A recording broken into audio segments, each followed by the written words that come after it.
Mas Lukas mengatakan bahwa ada regresi politik yang dialami Indonesia. Nah, apa sebetulnya salah satu indikator paling nyata yang bisa kita uji dari kemunduran? Kemunduran itu. Ya.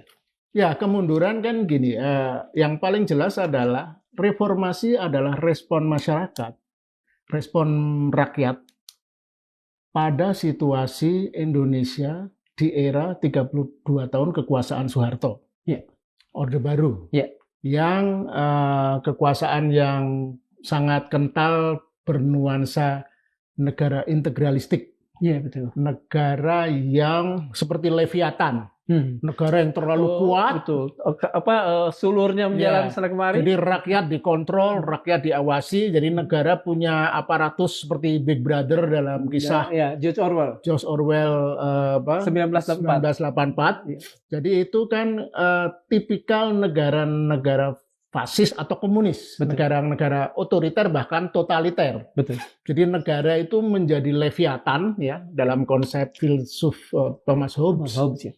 Dan rakyat tidak punya kebebasan. Padahal negara itu ada kan karena rakyat. Betul. Tapi rakyat kemudian ditindas, ditekan sehingga potensinya sebagai manusia, sebagai kelompok manusia, sebagai bagian terpenting dari negara menjadi hilang. Dan negara dikuasai oleh segelintir elit. Nah, yang dengan semau-maunya mengatur negara itu untuk kepentingan dia, memperkaya diri, memperkaya keluarga, memperkaya kroni, kan intinya sebenarnya itu. Betul. Ingin mengeksersis kekuasaannya dan memperkaya diri. Yeah. Nah, itu yang terjadi di Orde Baru ya. Nah, kita masyarakat turun ke jalan karena ternyata negara Orde Baru itu kan gagal. Betul. Walaupun banyak bilang ya baguslah, enak zamanku toh gitu. Yeah. Tapi kan ketika terjadi krisis moneter dan kemudian krisis ekonomi, negara ini tumbang. Betul. Tidak bisa menahan. Artinya kropos sebenarnya. Yeah. Apa yang dianggap sebagai keberhasilan ekonomi waktu itu, pertumbuhan memang tinggi waktu itu kan, terutama 10 tahun terakhir lah. Tahun 80-an ketika harga minyak booming dan sebagainya. Yeah. Nah, tapi ternyata gagal. Tidak bisa menahan krisis ekonomi itu. Betul. Nah, karena kegagalan itu dan rakyat yang muak selama belasan tahun ditindas, berada dalam cengkeraman kekuasaan yang otoriter, kemudian melawan. Betul. Soeharto tumbang. Nah sekarang agak mengenaskan mundurnya itu adalah kayaknya kita mulai ke arah sana karena apa? Ada 3 hal ya. Pertama adalah ini sebenarnya by coincidence ya, diterapkannya KUHP dan KUHP baru. Oke, yang berlaku tanggal 2 kemarin mulai 2 kemarin. Dan sebenarnya kan ini dirancang lama. Ya, ini bukan salah Prabowo pasti. Bahkan mungkin juga nggak tahu salah Jokowi atau tidak, tapi memang ada kecenderungan negara ini negara integralistik gitu. Jadi negara ditempatkan terlalu tinggi sehingga negara harus diamankan, negara harus dilindungi, negara harus diprotek lah. Jadi dan menganggap rakyat itu sebagai ancaman. Itu prinsip dari negara-negara integralistik itu seperti itu. Jadi rakyat itu bukan eksponen paling penting dari negara, tapi seolah-olah rakyat secara umum itu adalah ancaman bagi negara. Disintegrasi, ingin mengkudeta dan sebagainya. Tapi sebenarnya kan itu hanya permainan politik saja.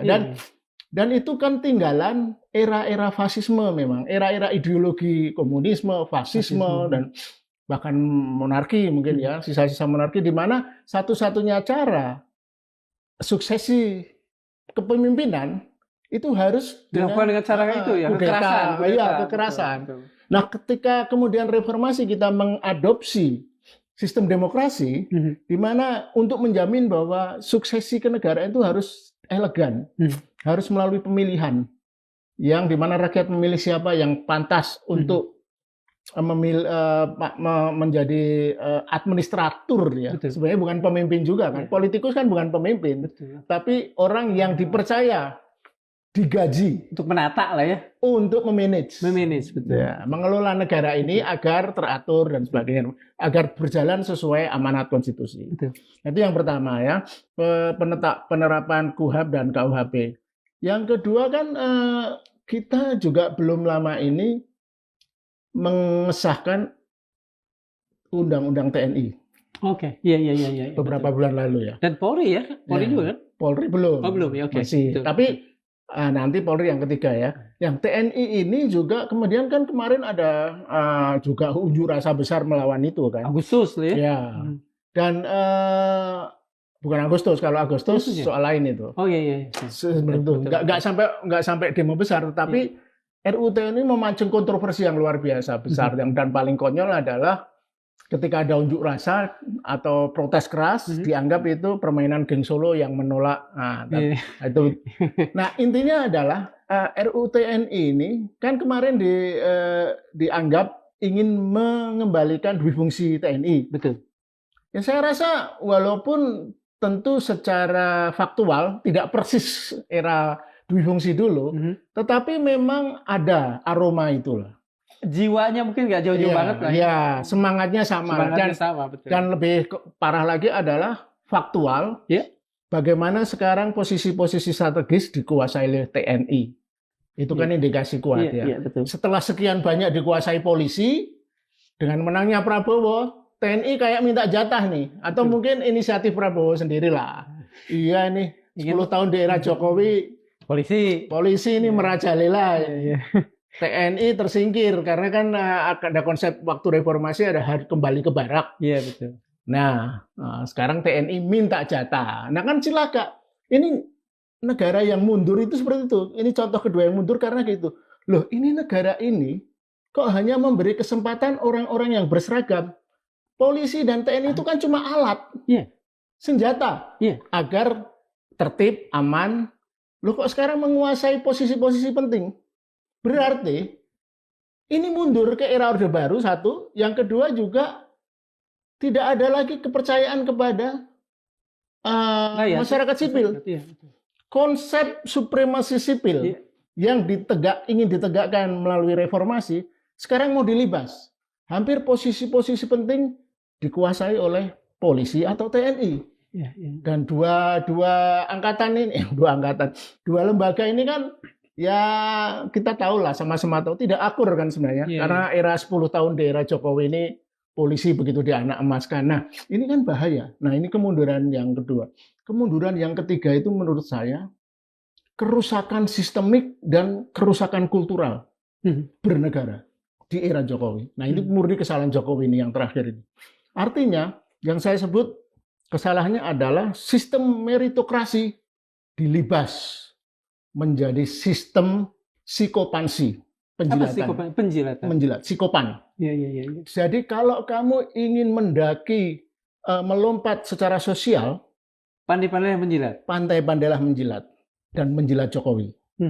Dan Jokowi itu menyambut gembira dengan itu, dia menyediakan siapapun yang mati-matian dukung dia, menjilat dia, akan diberi janji surga, kekayaan finansial dan posisi. Maka kita mendapatkan beberapa relawan yang tidak bermutu itu menjadi komisaris di BUMN. Bahkan ada satu figur yang menurut saya menggelikan itu siapa namanya Paiman. Pemilik cetak di Jalan Pramuka, bisa menjadi wakil rektor, bisa menjadi wakil menteri akhirnya, kemudian juga komisaris juga kan.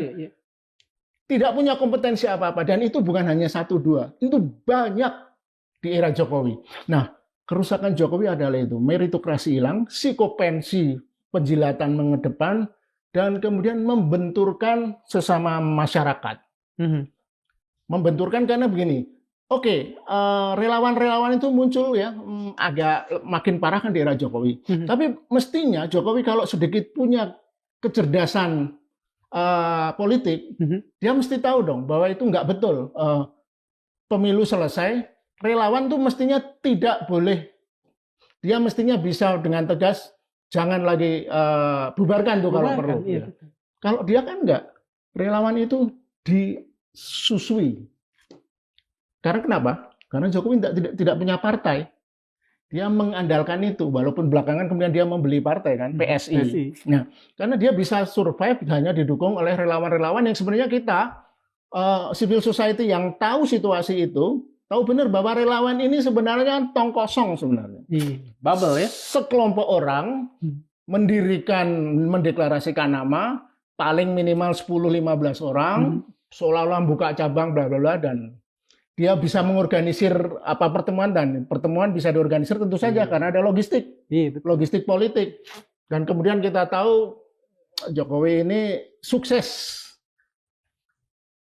mengakumulasi logistik sehingga ketika dia sampai sekarang masih secara politik masih bisa cawe-cawe dan sebagainya. Nah, itu tiga hal kemunduran itu.